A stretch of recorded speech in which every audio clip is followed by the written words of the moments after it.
Arthur dengan cepat meraih tangan Qin Yichen. Kau bilang, aku tidak boleh melihatmu mati. Qin Yichen memandang Gilgamesh. Dia tahu betul bahwa Arthur akan berada di pihaknya, tetapi Gilgamesh mungkin. Raja yang sombong ini. Dia tidak bisa mengetahuinya. Mengeluarkan isi perut dan menggali daging. Kutukan itu hanya ada di permukaan sekarang. Selama kamu meninggalkan daging dan darah ini, itu secara alami bisa dipecahkan. Tapi aku akan terluka parah sebagai akibatnya, dan kekuatanku akan turun. Bagaimana mungkin Qin Yichen juga menjadi orang yang memahami Dao di 3000 pengadilan Tao? Mengetahui berapa banyak waktu yang dibutuhkan untuk memahami Dao. Bahkan Gilgamesh tidak akan pernah bisa melakukannya dalam waktu setengah tahun. Alih-alih menggantungkan harapan pada titik ketidakpastian Gilgamesh. Akan lebih baik untuk memotong kekacauan dengan pisau cepat. Harganya berat. Begitu mereka bertemu Ares lagi, Gilgamesh dan Arthur saja tidak bisa menjadi lawan Ares. Gilgamesh hendak berbicara, dan tiba-tiba Ezio bergegas masuk. Feng, lihat untuk apa benda-benda ini berguna. Menempatkan barang-barang di depan Qin Yichen, Ezio melihat sekilas bintik-bintik gelap di dada Qin Yichen, dan wajahnya tiba-tiba berubah. Menyumpahi. Kapan ini terjadi? Qin Yichen menjelaskannya secara singkat, merasa sedikit tidak berdaya. Saya tidak tahu apa yang dimiliki orang-orang ini, jadi mereka harus membayar uang sekolah. Setelah mendengarkan kata-kata Qin Yichen, Ezio dengan cepat berhenti.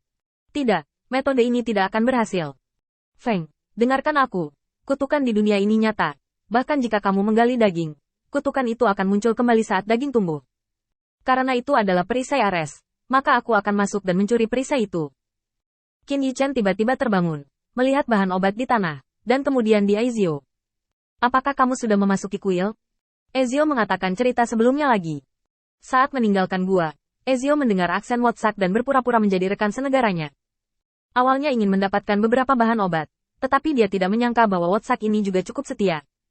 Dia membawanya langsung ke kuil dan mendapatkan banyak bahan obat. Setelah penjelasan, Ezio menatap Qin Yichen. Kutukan dunia ini membutuhkan metode khusus untuk mengangkatnya. Aku akan mencari solusi untuk ini. Gilgamesh menatap Ezio untuk waktu yang lama, ekspresinya agak halus. Bagaimana kamu tahu? Mengapa raja ini percaya apa yang kamu katakan? Ezio konyol dengan pertanyaan ini. Sebagai anggota Ikhwan, saya pergi ke suatu tempat untuk menanyakan berita. Bukankah semua ini logis? Mungkinkah Gilgamesh tidak menanyakan tentang kecerdasan sama sekali? Qin Yichen ragu-ragu untuk sementara waktu. Ezio, dalam 2 hari kamu akan menggunakan alasan lain untuk membawaku ke kuil. Jika ada krisis, aku bisa membantunya. Melihat Qin Yichen sangat mempercayai dirinya sendiri, Ezio mengangguk cepat. Bagus. Setelah berbicara, Ezio kembali ke kuil. Qin Yichen jatuh ke dalam pemikiran yang mendalam. Itu akan tumbuh dengan daging dan darah, dan tanda dari benda ini ada pada jiwa. Jiwa adalah fondasi biarawan dan hanya bisa digunakan sebagai upaya terakhir. Dengan keputusan di benaknya, Qin Yichen tidak terlalu memikirkannya. Kali ini saya harus melawan Ares, yang sedikit ceroboh. Namun dalam situasi saat itu, bertarung sudah menjadi pilihan yang tak terelakkan, kecuali jika dia ingin berhadapan langsung dengan Ares sendirian. Satu-satunya kesalahan adalah dia tidak tahu kutukan itu, dan dia tidak menyangka bahwa Dewa Perang Ares akan memilih metode berbahaya ini untuk menghadapinya. Di dalam kuil, Ezio lulus ujian kuil dan berganti pakaian kuil. Pada pandangan ini, dia juga agak cantik dan tampan. Senyum di wajah Wotsak tetap tak terputus. Sangat tampan, saudara-saudara berjalan bersama untuk minum. Jika ada gadis cantik di masa depan, saya pasti akan mendorong mereka kepada Anda sesegera mungkin. Ezio tersenyum kecil. Jika bukan karena menyamarkan identitasnya, Ezio lebih memilih untuk tetap memasang wajah datar. Apa yang telah dilakukan Qin Yichen muncul di depan matanya. Karena dia membutuhkan sumber daya, dia memberikan semua emas yang paling berharga. Untuk melindungi teman-temannya, tidak masalah jika dia dikutuk. Yang paling penting adalah dia tahu bahwa kutukan ini sangat sulit untuk dipecahkan, dan dia tidak ingin teman-temannya mengambil risiko. Dia lebih suka mengambil risiko sendiri.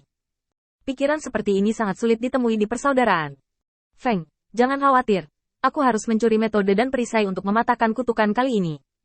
Bertekad, Ezio menambahkan senyum yang agak alami di wajahnya. Saudaraku, ayo pergi. Aku pendatang baru, dan aku harus mengandalkanmu untuk mengenal orang-orang di kuil. WhatsApp penuh dengan kegembiraan. 10 hari kemudian, Ezio telah mencapai status pemimpin tim. Ada 10 orang di bawahnya. Kecepatan promosi tidak menyenangkan. Tapi Ezio tahu bahwa ini tidak cukup. Kekuatan di tangannya sendiri tidak cukup, dan dia belum menyentuh inti kuil. Tingkat peningkatan status tidak cukup cepat. Di atas pemimpin tim, ada banyak posisi resmi. Jika Anda mengandalkan diri sendiri dengan sangat lambat, Anda tidak tahu berapa tahun yang dibutuhkan untuk menjadi anggota inti. Setelah berpatroli malam ini, Ezio tidak ingin langsung pergi, tapi berdiri di luar kuil. Secara acak menemukan alasan, tampaknya berkeliaran. Langit berangsur-angsur menjadi redup. Ezio cemas dalam hatinya, dan dia jelas setuju untuk bertemu saat ini, tetapi dia belum muncul. Mungkinkah Qin Yichen menghadapi bahaya di jalan? Sama seperti Ezio penuh kekhawatiran, seseorang tiba-tiba keluar dari hutan, setengah dari tubuhnya berlumuran darah. Cepat! Beritahu Ares, Dewa Perang. Raja Naga Hitam, bunuh di sini. Ezio buru-buru menangkap Qin Yichen, yang berpura-pura pingsan, dan langsung masuk ke kuil. Segera setelah keduanya masuk ke kuil, langit tiba-tiba berubah dari redup menjadi gelap gulita. Lapisan awan gelap menekan, dan genderang perang meraung. Panik naik turun kuil. Nesagar menunjukkan wajah aslinya, dan tubuhnya yang besar muncul di langit. Cakar tajam melambai, membawa keagungan yang agung, yang membuat orang tidak bisa mengabaikannya. Dewa Perang Ares tiba-tiba muncul di langit, matanya berlama-lama. Netagar, apa maksudmu dengan membawa orang-orang ini ke kuilku? Nesagar tampak meremehkan. Tentu saja aku, atas perintah Raja Naga Hitam, untuk menaklukkanmu. Kamu benar-benar mengutuk Ratu. Jika Anda memiliki kata-kata terakhir, mari kita jelaskan kepada Raja Naga Hitam. Ares itu bodoh. Mengutuk Ratu Naga Hitam? Bukankah ini lelucon besar? Dalam beberapa hari terakhir, dia telah tenang di kuil. Di mana dia bisa repot dengan Raja Naga Hitam? Selain itu, kekuatan Raja Naga Hitam sedikit membanjiri dirinya sendiri. Jika Anda menyinggung siapapun, Anda tidak akan menyinggung Raja Naga Hitam. Ares berteriak cepat setelah melihat agresivitas Netakal, dan tidak ingin mengkhianati hubungan antara kedua belah pihak. Salah paham. Nesagar, dengarkan aku, ini pasti salah paham. Seseorang pasti memprovokasi hubungan kita. Aku ingin melihat Raja Naga Hitam. Jelaskan masalah ini secara pribadi. Nesagar mencibir. Cakar tajam tiba-tiba muncul di langit, membawa keagungan agung, langsung ditebang. Suara acuh tak acuh dari Raja Naga Hitam bergema di langit. Berani berdalih. Lalu aku akan membunuhmu dan mematahkan kutukan itu.